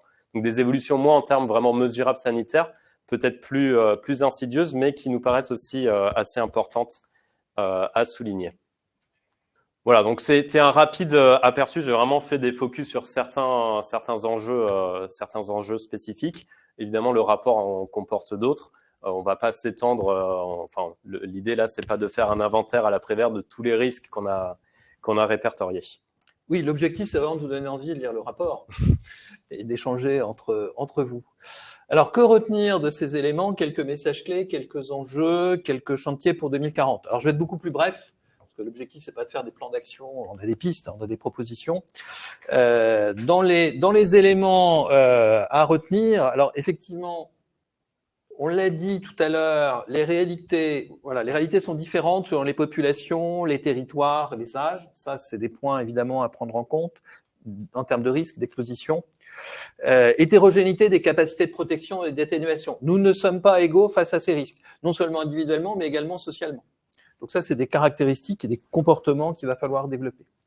Ce que tu évoquais, Quentin, c'est des risques qui se juxtaposent, qui entrent en interaction, on l'a dit, avec les comportements. Quand tu expliquais tout à l'heure qu'il y avait 48 000 morts liés aux particules fines en France, ces 48 000 morts, ce sont aussi souvent des personnes qui ont des pathologies cardiaques, chroniques, etc. C'est des facteurs supplémentaires d'aggravation. Et effectivement, c'est attribuable, ce supplément, à ces polluants, mais évidemment, on est dans le schéma d'interaction. Et tu l'as bien exprimé, des territoires menaçants. C'est même plus que des territoires, c'est le fait d'être dans notre environnement naturel qui pourrait de plus en plus être considéré comme menaçant d'une manière générale. Ça, c'est un risque dans les 10-15 prochaines années, d'autant plus qu'il y a un autre aspect qu'il faut avoir en tête, c'est les éléments de mesure. On a évoqué la disponibilité d'un certain nombre d'outils de mesure. Certains acteurs disent et préviennent en disant il ne faut pas effrayer les Français en donnant les informations sur, par exemple, le niveau de pollution à un certain nombre de risques dans le métro. Par chance, ces éléments de pollution, après bien des difficultés, ont été publiés il y a quelques mois, ce qui a accéléré un certain nombre de dispositifs mis en place par la RATP. On aura l'occasion d'en reparler. La connaissance va se développer, y compris la connaissance de proximité. dans les 10, dans les 15 prochaines années, je pense que dans toutes les écoles, on aura des outils de mesure des composés organiques volatiles, des taux d'oxyde de carbone, etc., etc., et que ça fera partie de notre quotidien. Ça fera partie de notre quotidien, ça donne des instruments pour se préparer à un certain nombre de transformations, mais ça modifie aussi notre relation, d'une manière générale, à notre environnement. Et peut conduire à développer des comportements assez orthorexiques. L'autre point qui naît de ces éléments, je l'ai évoqué, le choc entre les connaissances, l'amélioration des connaissances, dont on a donné quelques éléments, et les capacités de réponse. Mais comment se fait-il que nous ne pouvons pas éliminer les PFAS aussi vite que cela? Ben non, tous nos systèmes industriels ont une inertie. Si on demande aux constructeurs automobiles de transformer considérablement leur système de production pour arriver à ne plus produire de PFAS, aujourd'hui, on ne sait pas faire. On ne sait pas faire. Ils ne savent pas faire. C'est intrinsèque à un certain nombre d'organisations de nos activités industrielles et chimiques. Donc le choc entre les connaissances et les capacités de réponse sera de plus en plus explosif. D'autant plus que dans une société plutôt vieillissante et en attente de réponse plutôt de la puissance publique, plutôt que de schéma de responsabilisation, sujet que nos amis de la Croix-Rouge travaillent régulièrement, on a des attentes de protection et d'accompagnement qui sont croissantes. Donc on a une sorte de hiatus, de tension qui va se développer. C'est pas au système de soins d'adresser ces enjeux. Le système de soins, il va adresser les problématiques de pathologie des résultantes. C'est pas une problématique de soins. C'est une problématique qui va coupler, elle reviendra, des problématiques de prévention, des problématiques de connaissance, des problématiques de recherche, des schémas d'action publique, au système de soins de travailler sur les dispositifs de prévention qui ne sont pas simplement de l'information, mais aussi de la prévention individuelle et individualisée dans les territoires au regard des caractéristiques individuelles des personnes. Donc on a par rapport à cela un point très important qui est la question de la gestion partagée de la responsabilisation. Très souvent on dit « tu es fumeur, c'est ta responsabilité, si tu es malade, c'est de ta faute ». Je traduis ça de manière très rapide. En fait, on sait bien que les déterminants sociaux sont très importants dans ces éléments. De la même manière, on va dire, ah oui, il y a effectivement une situation de canicule ou des polluants liés aux évolutions de l'environnement, c'est une problématique de politique publique. En fait, l'un comme l'autre sont des problématiques qui associent une variété d'acteurs, les entreprises, les écoles, l'éducation nationale, les citoyens, les familles et effectivement les systèmes publics et des systèmes de santé publique. C'est assez complexe à bâtir, mais ça n'est pas un acteur, une responsabilité. C'est plus compliqué que cela, on l'a vu dans les schémas initiaux. Alors, on a quelques scénarios dans le rapport. On a notamment insisté non pas sur des scénarios qui permettraient de répondre à l'ensemble des problèmes, parce qu'à l'horizon 2040, on ne répond pas du tout à l'ensemble des problèmes, parce qu'il y a des dynamiques qui sont assez complexes, mais on identifie un peu deux attracteurs, des réponses qui aujourd'hui, je dirais, sont dans les esprits et sont assez fortement communiquées par certains acteurs. La première réponse qu'on a appelée l'individualisation et le monitoring. Certains considèrent que l'objectif, c'est de gérer son capital santé, qu'il y a des caractéristiques génétiques, qu'il y a des situations d'exposition au risque qui sont mesurables. Donc, à chacun, la responsabilité de se protéger d'un certain nombre de risques, de connaître ses risques à soi par rapport à ceux des autres, comme si nous n'étions pas tous, je dirais, dans le même bateau, et développer des outils de monitoring qui sont associés, que ce soit des montres connectées, c'est bien ça dans un certain nombre d'organisations, des outils de mesure de la pollution, des systèmes d'information et d'alerte immédiats sur son environnement du quotidien. Attention, vous prenez le métro Oberkampf, aujourd'hui il est particulièrement pollué. On peut très rapidement mettre ça en place et dire ça fait reposer la gestion de ces problématiques de plus en plus par la responsabilisation individuelle. Ça, c'est une tendance qui existe dans ce domaine. Elle existe également massivement dans les problématiques de santé, question d'individualisation. L'autre tentation, qui est d'une nature différente, c'est celle de, par rapport à un certain nombre d'exemples, pour en prendre d'autres, c'est soit finalement il y a trop de risques ici, vous vous déplacez. donc on change de quartier, on vit autrement, on ne va plus dans les forêts. Donc là, on nie le problème, soit on va éradiquer le problème. C'est par exemple le forçage génétique du moustique tigre qui, après quelques générations, peut conduire, effectivement, il y a des expérimentations à Singapour, à l'éradication progressive de la bestiole.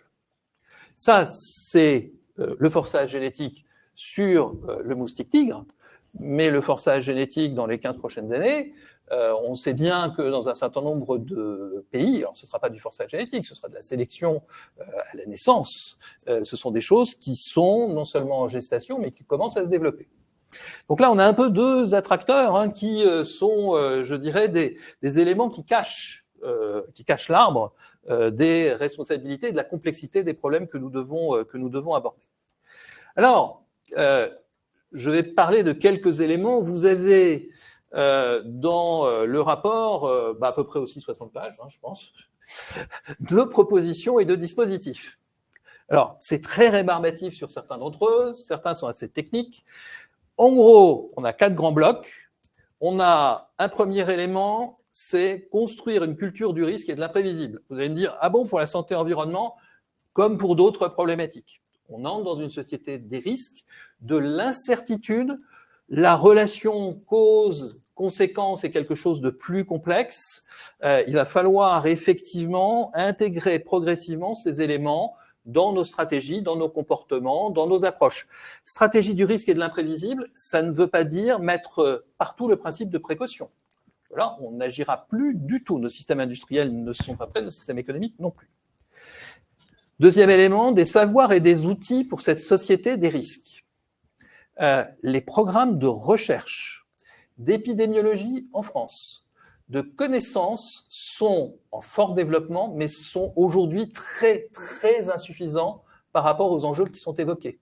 Notamment quand on regarde les interactions entre l'exposome et le génome. Vous allez me dire, oui, tout ça est récent. Oui, mais on est encore dans le balbutiement.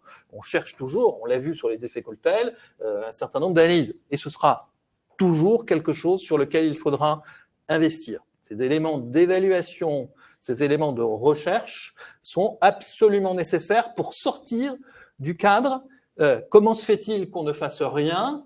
Que savons-nous? Il y a des risques, en gros, pour sortir de la peur irraisonnée qui se développe à partir du moment où on n'a pas de repères. C'est justement le point qui est indiqué en bas à droite.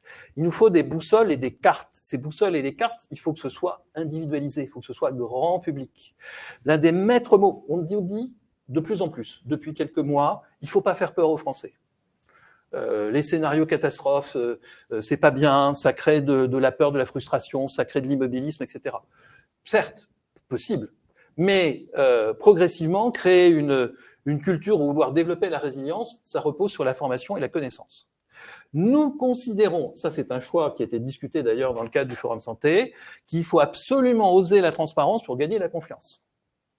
Et donc dans cet exemple là qui est que nous avions évoqué tout à l'heure, le fait de disposer de cette carte, c'est parce qu'on est aussi dans ce public, en tout cas pour les personnes en présentiel sur un public francilien, de disposer de cette carte des enjeux de pollution aux particules fines, par exemple dans les stations de métro, mais il n'y a pas que les particules fines, il y a les systèmes de freinage avec les métaux lourds qui sont extrêmement perturbateurs, et de dire, bah oui, sur la station Oberkampf, que je connais particulièrement bien, en fait, on a des niveaux de pollution, de confinement, on constate, quand on est dans les stations, on sent bien qu'on n'est pas à l'aise, qui sont en dehors de la normale.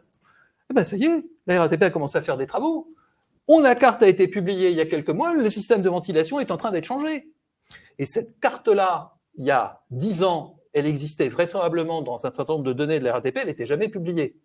Il y a une autre carte, toujours dans cet exemple, toujours oser la transparence pour gagner la confiance, il y a une carte extrêmement précise des pollutions et des nuisances, notamment ces pollutions en particules fines, qui existent à Paris rue par rue.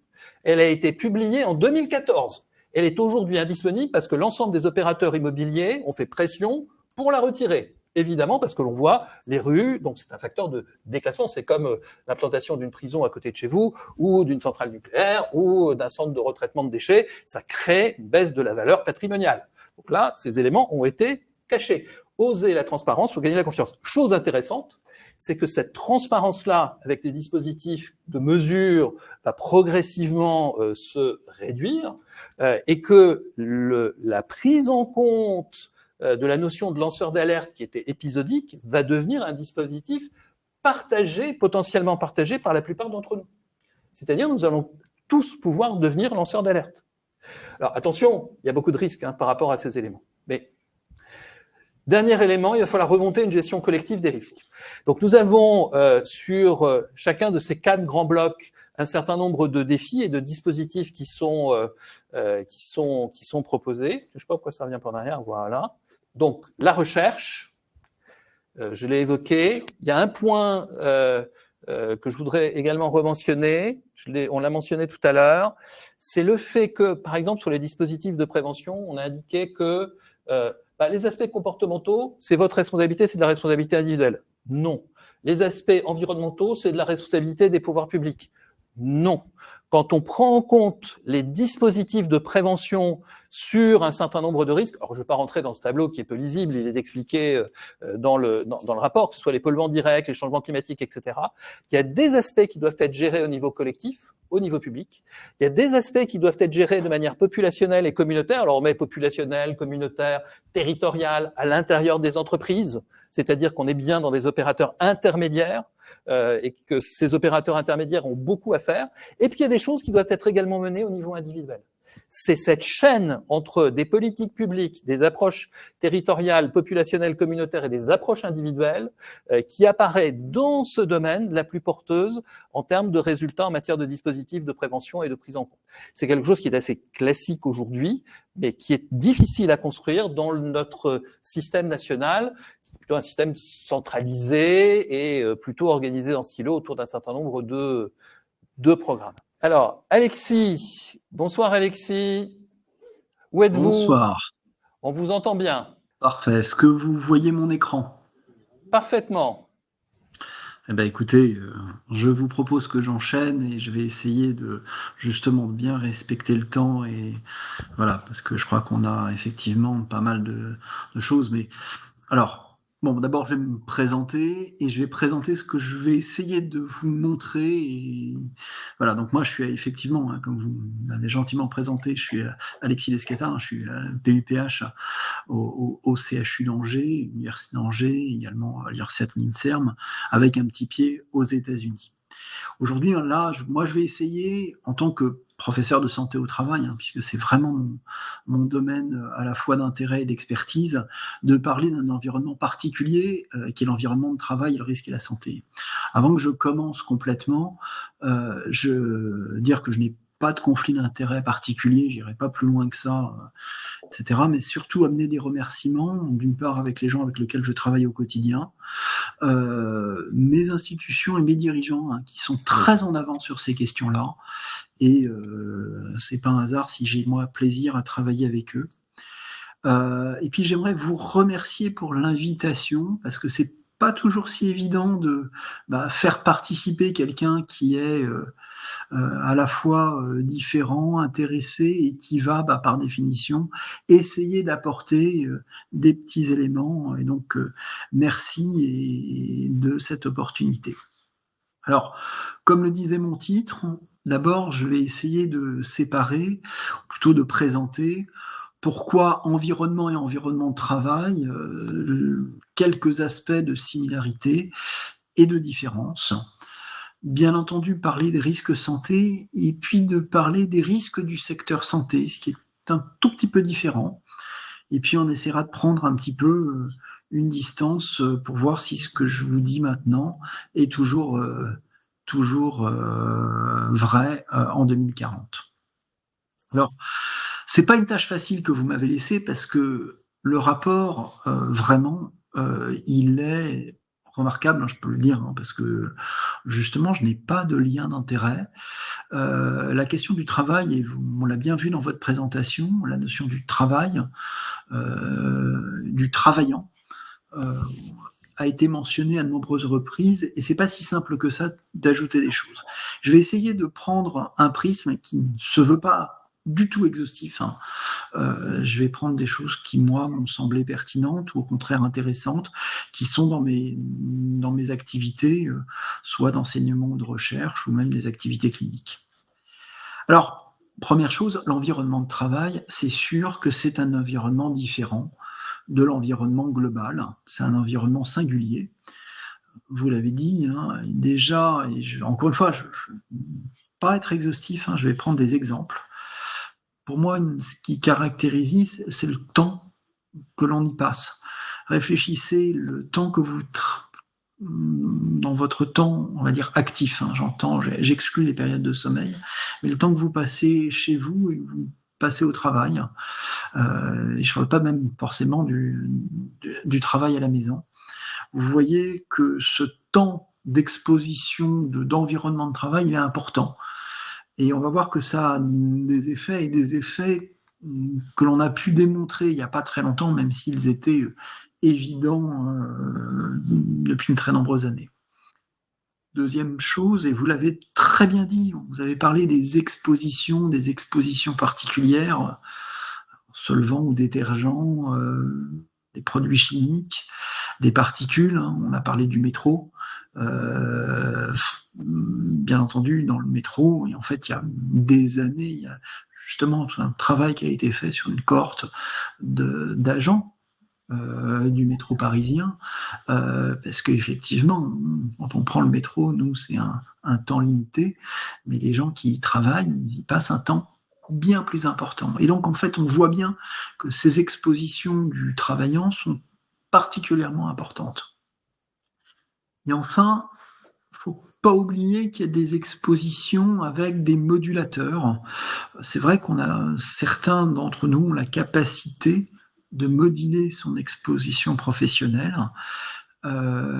soit nous, soit notre environnement professionnel, et je vais en reparler.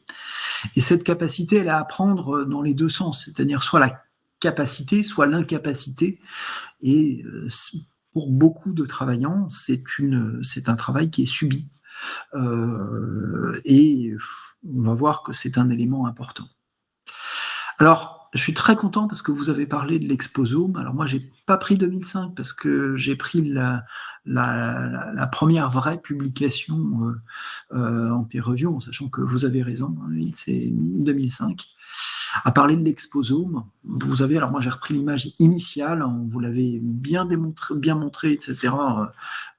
Derrière, mais vraiment, on a vu que l'Exposome pouvait avoir plein de présentations, hein.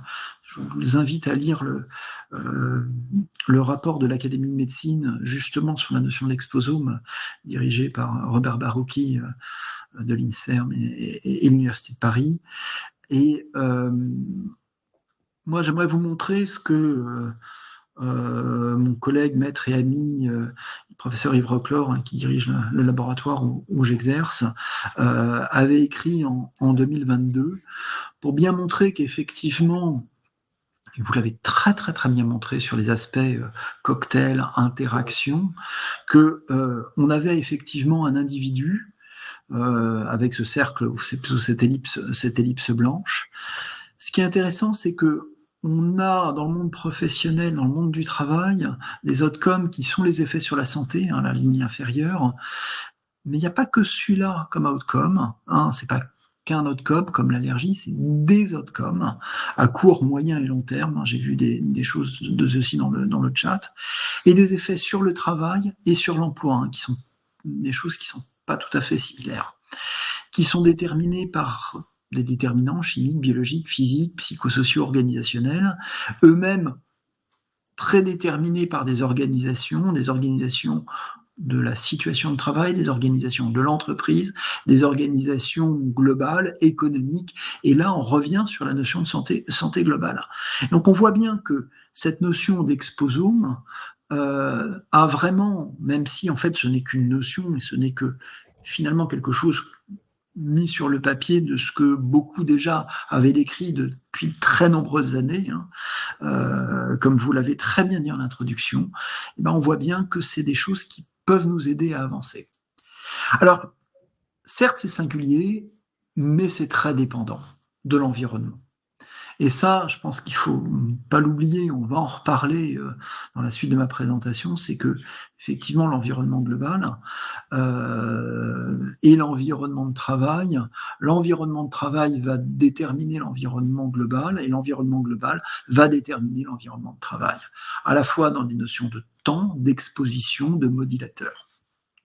Mais j'aimerais insister sur quelque chose que vous avez aussi très bien démontré, c'est le côté inégalitaire. C'est-à-dire que malheureusement, on n'est pas tous à la même enseigne. On l'a parlé en fonction des quartiers, mais voilà, on l'a vu en fonction de l'âge, en fonction de la catégorie sociale et professionnelle et de la mortalité. Mais voilà, il faut bien comprendre que l'individu, l'environnement, au sens large, que ce soit l'environnement au sein de l'entreprise, de la société, ou même plus global que ça, a une véritable inégalité en termes de temps, d'exposition et de modulateur. Je ne vais pas aller plus loin sur cet aspect-là parce que je veux vraiment rester dans les temps. La santé. Alors, les risques pour la santé, on en a parlé. On a vu des exemples de risques chimiques. Alors, je les ai catégorisés comme ça. J'aimerais juste dire une petite chose, c'est que c'est vrai qu'on voit bien qu'on a, sur les risques chimiques, il y a des choses qui sont très évidentes. C'est que plus on a, plus c'est grave. Et pour l'ensemble des risques, c'est pas forcément le cas, y compris pour certains risques chimiques où les effets de tolérance ou justement sont nécessaires à protéger l'individu. Et c'est pour ça que ne parler en disant ni trop ni trop peu, si je mets par exemple de stress, on sait très bien que de retirer complètement toute la charge cognitive d'un poste de travail a des conséquences excessivement délétères, comme l'excès de charge cognitive. C'est aussi vrai pour des choses un peu moins connues, comme par exemple la notion de risque biomécanique ou ergonomique. On sait très bien que porter des charges toute la journée, on sait qu'on a des effets long terme sur ce qu'on va appeler en France, sur un mauvais anglicisme, les troubles musculo-squelettiques. Ce qu'on sait, sur lequel maintenant on insiste un petit peu, c'est que pour autant, il faut pouvoir bouger régulièrement, plus d'ailleurs pour modifier quelque chose dont on va parler tout à l'heure, qui est le comportement sédentaire, plus que le travail sédentaire en lui-même. Et donc, l'importance des modulateurs. Un petit mot sur le secteur de la santé en lui-même, qui est certes risqué, parce qu'il y a nombreux risques. L'exposome du professionnel de santé, un des exposomes les plus riches, qui a clairement des effets sur la santé. On va voir aussi avec des effets qui s'expliquent très bien, de résistance du fait de l'investissement particulier des personnels.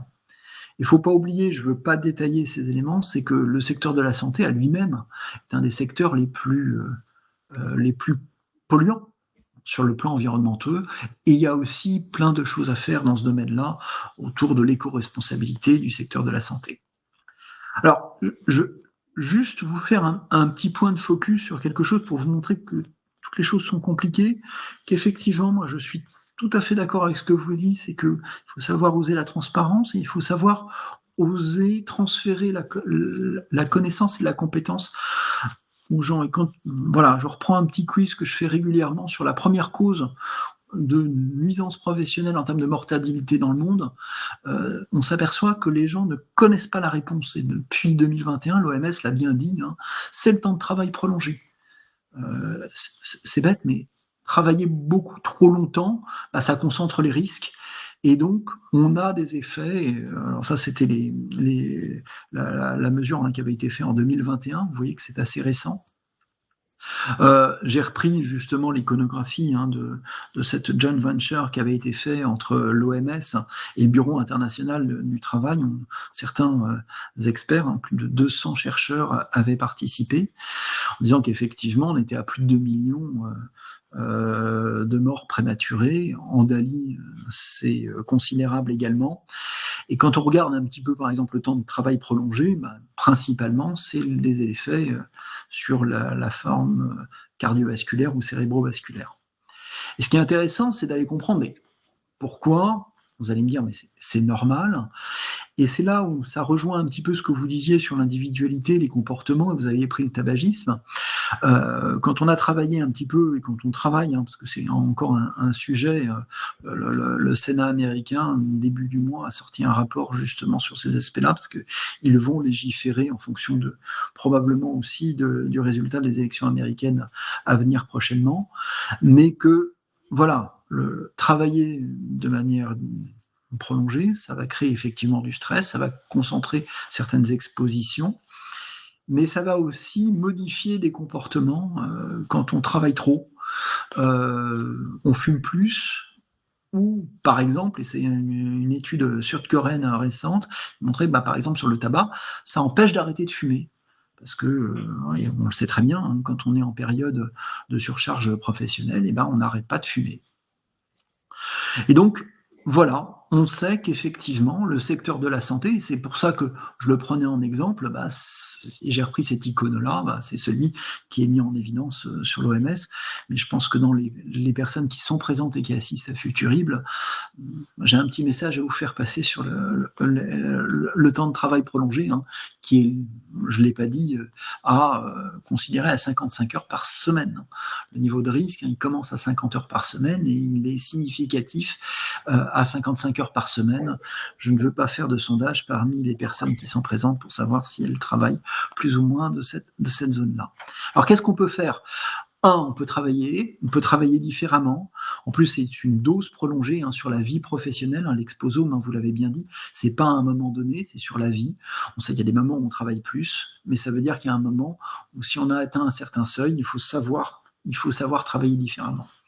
Ou au contraire, on peut jouer sur les comportements à risque. C'est par exemple le CHU d'Angers, par sa directrice générale et par sa gouvernance, a mis en place un programme qui est porté sur justement essayer d'améliorer la promotion de la santé et les habitudes de vie saine. D'autres l'ont fait aussi, et je pense que c'est vraiment important parce que c'est quelque chose que l'on peut faire de manière simple. Alors, maintenant, jetons-nous en 2040, parce que je ne veux pas dépasser. Globalement, il sera toujours singulier, toujours dépendant et probablement toujours inégalitaire. Alors, il faut savoir que le temps de travail, c'est des choses qui sont très différentes, qui vont évoluer. Il faudra bien qu'on le définisse, y compris avec justement avec ces outils connectés, avec ces mesures. Moi, je suis tout à fait d'accord avec ce qui a été dit, c'est que faut pas se faire dicter la mesure, mais il faut s'aider sur la mesure. Et on peut mesurer les particules, on peut mesurer le temps d'écran aussi. Les expositions différentes, on a parlé des expositions émergentes. Faut pas oublier les anciennes expositions qui sont très souvent réémergentes. Et malgré tout, ce qui va peu changer, c'est les modulateurs, parce que malheureusement, ceux-là, je pense, ne vont pas se modifier. Les expositions différentes, prenons un exemple du changement climatique, parce qu'on en a un petit peu parlé. Moi, je veux vous dire un petit peu les choses, et simplement, effectivement, il y a énormément de littérature. Il y a l'Organisation internationale du travail qui a fait un très beau travail avec un rapport qui est tout à fait accessible, à mon avis, sur le changement climatique et sur la notion du travail avec le chaleur excessive, on en a parlé, le rayonnement ultraviolet, on en a aussi parlé, les événements météorologiques extrêmes, on en a encore parlé, la pollution de l'air, les maladies à transmission vectorielle, les produits agrochimiques et l'effet cocktail. On en a parlé, je passe. La santé en France, alors en France, on est en train de découvrir depuis quelques années, moi j'ai fait le choix de la santé au travail, justement parce que j'étais intéressé par la prévention, et cette prévention un petit peu globale, intégrée, qui doit prendre l'environnement et l'environnement de travail, la notion de flexibilité, c'est-à-dire qu'effectivement, savoir, on va le redire, c'est que, attention, ça ne doit pas être une flexibilité imposée, on n'est pas sur la polyvalence, on est sur quelque chose qui est justement géré par l'individu, qui a la connaissance et la compétence et la qualité pour changer certaines choses.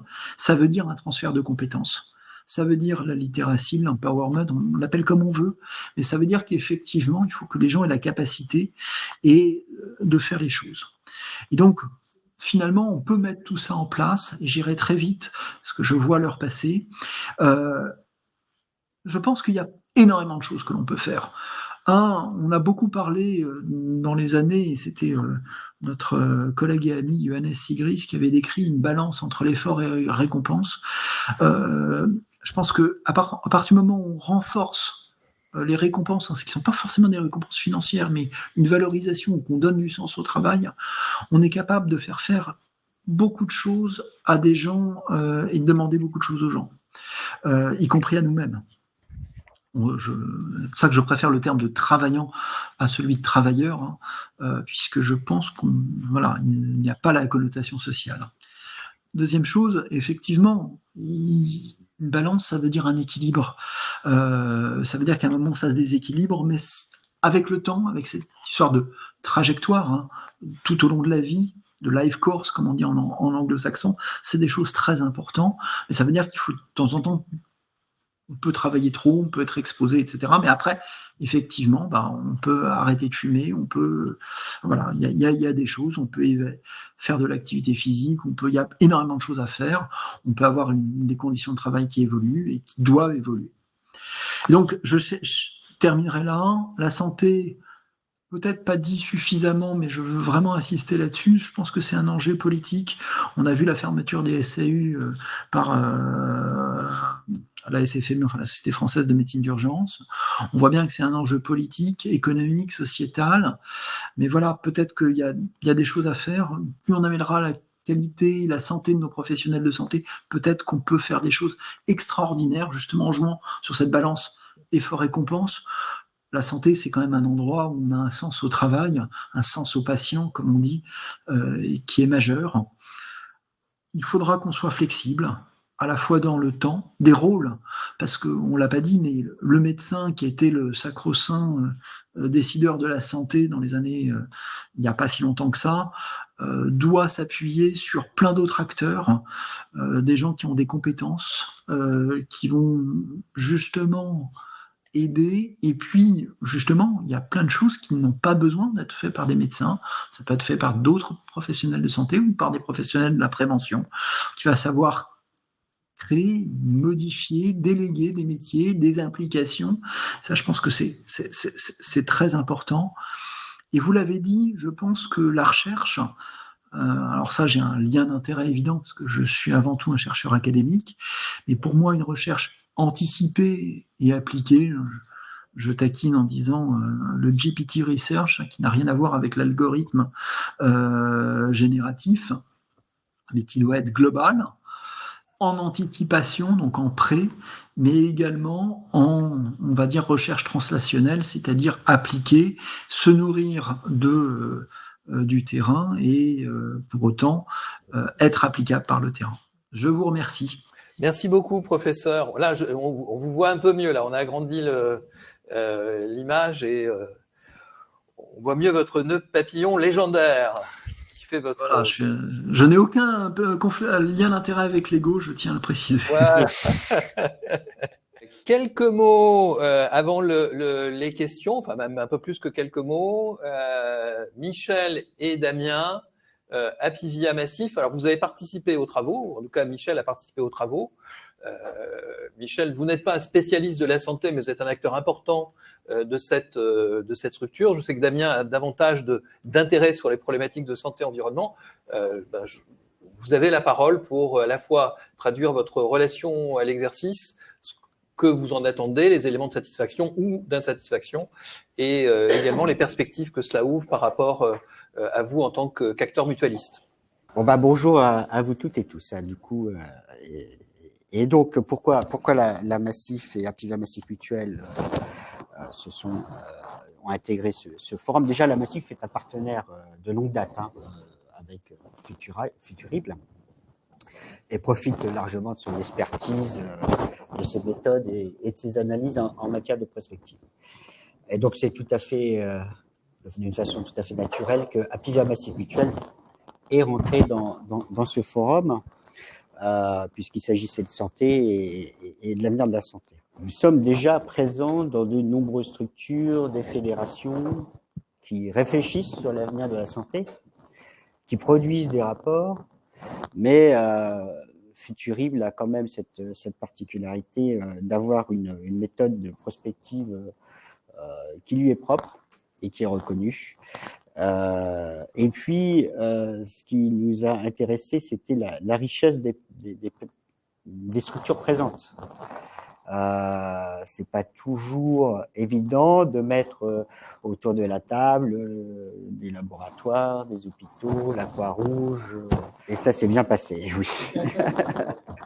Et ça a été vraiment des débats très riches.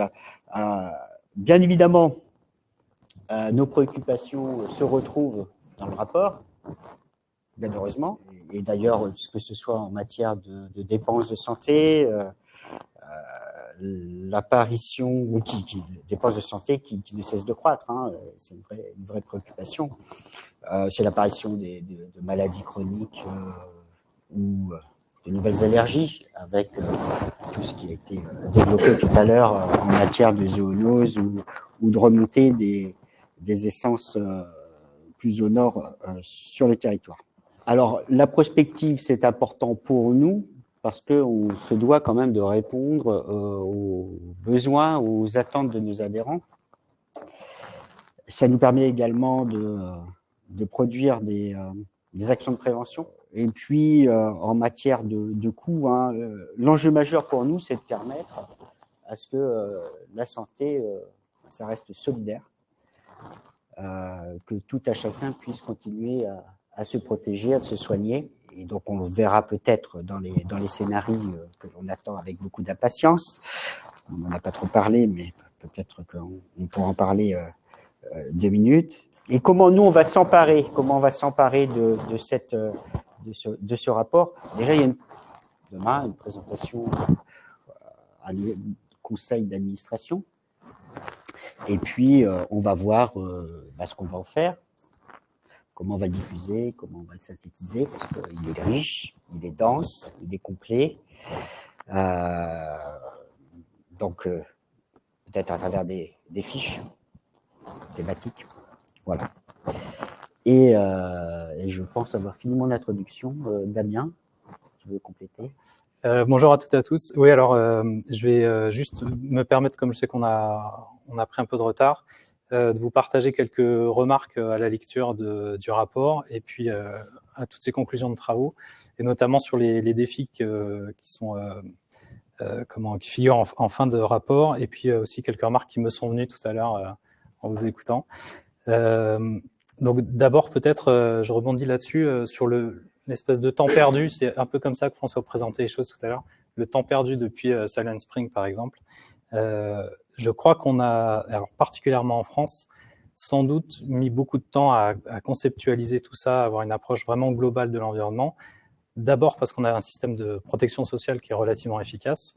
Quand on fait des comparaisons avec les autres pays, c'est évident. Et puis il y a sans doute aussi une sorte de fatalité face aux maladies, et face aux maladies chroniques particulièrement, où je pense, et les deux sujets sont liés, qu'on s'y est fait un petit peu à une avalanche je pense au cancer, maladies neurodégénératives, etc. Ce que nous on constate, alors on est mutualiste, c'est le côté sympa. Le côté moins sympa, c'est qu'on est assureur. Du coup, on parle souvent chiffres, et notre rôle à nous, c'est de mesurer les risques, le coût du risque, et de s'assurer, comme le disait Michel tout à l'heure, que tout ça soit encore pérenne et assurable demain. Donc le gros mot, c'est on s'intéresse beaucoup à l'assurabilité du monde de demain, et particulièrement sur la santé et la dérive des maladies chroniques. On constate globalement que c'est plus tenable, qu'on a des cotisations, ça nous est reproché chaque année, qui augmentent, voilà, parce que le coût de la santé, le coût du risque pour nous, en termes assurantiels, augmente, et donc on n'a pas le choix que d'augmenter les cotisations. Donc soit on se dit, on continue comme on est assureur, on trouve la bonne cotisation qu'on va augmenter par rapport à un risque qui augmente en proportion, ou bien on se dit, parce qu'on est mutualiste, il faut qu'on arrive à réduire ces risques-là, à la fois individuellement et collectivement. Donc on l'a dit aussi tout à l'heure, l'épidémie de Covid-19 a laissé quand même des finances publiques en grande difficulté et un système de protection sociale qui était déjà en difficulté. Et donc effectivement, les projections de nouvelles épidémies à venir, j'avoue que je ne sais pas trop comment on fait pour les financer demain. Et ça nous pose un petit problème en tant qu'assureur. Autre chose aussi que Michel a mentionné sur la prévention, on est historiquement acteur de prévention. On a une tendance peut-être, c'est un des défis, là, je crois que c'est le premier défi du rapport, investir massivement sur l'ensemble des leviers de prévention. Il y a une tendance sur laquelle on alerte pas mal. François parlait tout à l'heure d'individualisation de la prévention. Et en tant que mutualiste, on est très attaché à une approche collective des risques. Et on tient, alors j'ergote, mais si vous êtes là, c'est que vous aimez ergoter, donc c'est tant mieux. Donc je m'y risque. J'ai tendance, moi, à faire une différence entre individualisation et personnalisation. Personnalisation, c'est, je prends mon cas, vous êtes roux, bon, ça se voit moins parce que je blanchis, mais j'ai quand même ce capital génétique-là. Il faut une information médicale, etc., qui matche avec votre profil, etc. Ça, c'est la personnalisation. L'individualisation, c'est considérer que le risque peut être géré au niveau de l'individu. Et ça nous plaît moins en tant que mutualiste. Donc, oui à la personnalisation avec toutes les technologies qui vont bien et un peu moins oui à l'individualisation, voire non. Une question qui se pose pour nous, je le disais tout à l'heure, c'est est-ce que en tant qu'assureur, en tant que complémentaire de la sécurité sociale, on peut continuer à absorber des externalités négatives produites collectivement, individuellement, notamment, pas que, notamment par l'industrie, c'est un de nos sujets. En tout cas, financièrement, on constate qu'on n'a pas le choix, qu'il faut absolument réduire ces risques-là. Donc, il faut s'attaquer au sujet de la santé environnementale, ce qui n'est pas évident, ça paraît une évidence, et pourtant, politiquement, c'est sensible. Peut-être à la lecture du rapport aussi, il y a beaucoup d'aspects très, très techniques, et nous, on est à la fois en lien avec nos sociétaires, nos adhérents, tous les jours. On a des actions de prévention, on doit leur expliquer nos prises en charge, etc. Et puis, on est en lien avec cette prospective, ces calculs d'actuariat qu'on fait pour mesurer le risque. Et donc, il faut qu'on arrive à expliquer en termes clairs à nos adhérents, nos sociétaires, quels sont les risques pour lesquels ils sont couverts, ceux pour lesquels ils ne sont pas encore couverts et ceux pour lesquels ils pourraient être couverts demain. Et donc, parce qu'on est aussi mutualiste et qu'on est issu de l'économie sociale et solidaire et de l'éducation populaire, il faut qu'on arrive à enclencher une dynamique de pédagogie autour de ces risques-là, autour de l'environnement. Et c'est assez compliqué, je pense au hasard à l'épigénétique, un des termes qu'on entend de plus en plus et que nos adhérents entendent de plus en plus. Il faut pouvoir expliquer ce que c'est pas, tout en disant que derrière, en tout cas c'est notre conviction, il y a des leviers de prévention terribles. C'est-à-dire, quand je parlais de fatalité tout à l'heure, et on le retrouve parfois chez nos adhérents, j'ai dans ma famille un gène, voilà, je vais reprendre mon cas personnel, j'ai un certain nombre de risques, voilà. Soit je le prends de façon fatalité, de toute façon je ne vais pas changer mon capital génétique. Voilà, je peux pas, à l'échelle de ma vie, je pourrais pas le faire. Mais l'épigénétique nous permet de dire aussi, c'est pas complètement une fatalité, en tout cas pour les générations qui suivent, parce que la période fétale qui était mentionnée tout à l'heure, c'est vraiment un bon moment pour agir et pour éviter de continuer sur ce. En tout cas, on a quand même la possibilité de, non pas modifier le capital génétique, mais en tout cas d'éviter de transmettre, c'est le concept d'origine fétale des maladies chroniques, d'éviter quand même que les générations d'après soient malades à l'âge adulte. Voilà, peut-être un ou deux mots encore sur ce qui est un peu embêtant pour nous, acteurs assureurs santé, c'est qu'on parle beaucoup effectivement de prospective de risque environnemental avec beaucoup en tête le climatique. C'est vrai que c'est évidemment important. Ce qu'on constate quand même, c'est que les maladies qu'on connaît déjà, non pas celles qui arriveraient du permafrost ou les nouvelles épidémies ou pandémies, les maladies qu'on connaît déjà, celles-ci, on a les moyens de les diminuer aujourd'hui. C'est des maladies civilisationnelles, bref, évitables. On a les moyens de les diminuer aujourd'hui. Je regardais encore les chiffres pour vérifier, mais c'est 110 milliards d'euros pour la prise en charge des personnes en ALD aujourd'hui en France. Ça, c'était 2020, mais ça a augmenté depuis. Je crois qu'on est à 112, peu importe. Et donc, c'est là-dessus qu'il faut absolument travailler, parce que toutes les catastrophes climatiques qui nous arrivent, là, on n'aura pas le choix, pour le coup, que de les financer et de les gérer. Et puis, peut-être encore 2 points. Un petit regret, mais c'est en fait plutôt comment on pourrait prolonger ce rapport-là. On a parlé d'environnement et de risque santé. Et c'est vrai que là aussi, en tant que mutualiste, on a tendance à vouloir plutôt considérer les aspects protecteurs de l'environnement dans une démarche de salutogénèse, pour le gros mot. Et donc peut-être que c'est en lien avec cette nouvelle pédagogie qu'il faut faire en santé, qu'on doit pouvoir passer du risque aux éléments protecteurs. Voilà, pour finir, parce que ça a été évoqué aussi, on a, c'est vrai, en France, une vision très court-termiste de la santé. J'en profite, c'est vraiment la saison, donc c'est maintenant qu'il faut le dire. On a un projet de loi de financement de la sécurité sociale qui va être en discussion bientôt, alors sans doute avec un correctif en début d'année prochaine. Encore une fois, on va courir après l'argent. On va se demander où on peut trouver, les pouvoirs publics vont se demander où ils peuvent trouver l'argent.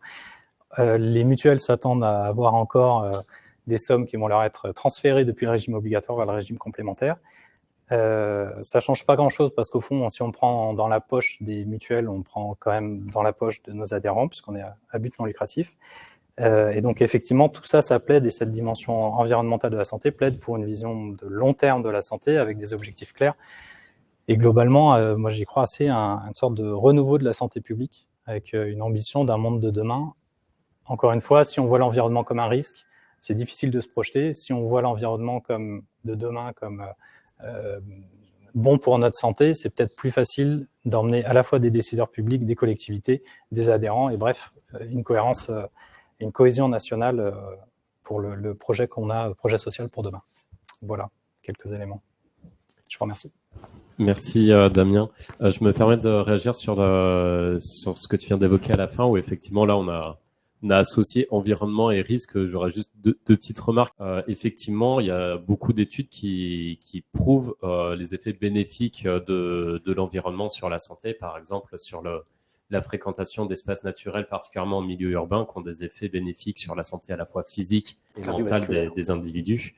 Et notre petit élément de réponse, où effectivement, on a tendance à associer environnement et risque. En fait, quand on regarde dans le détail l'ensemble des risques dont on parle, c'est des risques qui sont bien d'origine ou très fortement accentués par l'activité humaine et qui ne sont pas en soi contenus dans l'environnement. De fait, on arrive au terme de cette présentation. J'espère qu'à la fois vous avez appris des choses et que ça vous a donné envie d'en savoir plus et de lire le rapport. En tout cas, les échanges et les intervenants et vos questions ont élargi, ont même enrichi la manière dont je lisais certaines des problématiques et ils ont fait un peu aussi évoluer. Donc, il n'y a pas d'autre richesse que celle de ces échanges par rapport à ces matériaux. Donc, moi, je vous remercie beaucoup aussi pour ces échanges, puisqu'on est sur un dispositif sur Home Santé qui continue. Et donc, ça nous intéresse beaucoup, effectivement, d'avoir vos retours. Merci à tous, bonne lecture. Le document est accessible depuis ce matin à l'ensemble du public. Bonne soirée, bonne fin de semaine.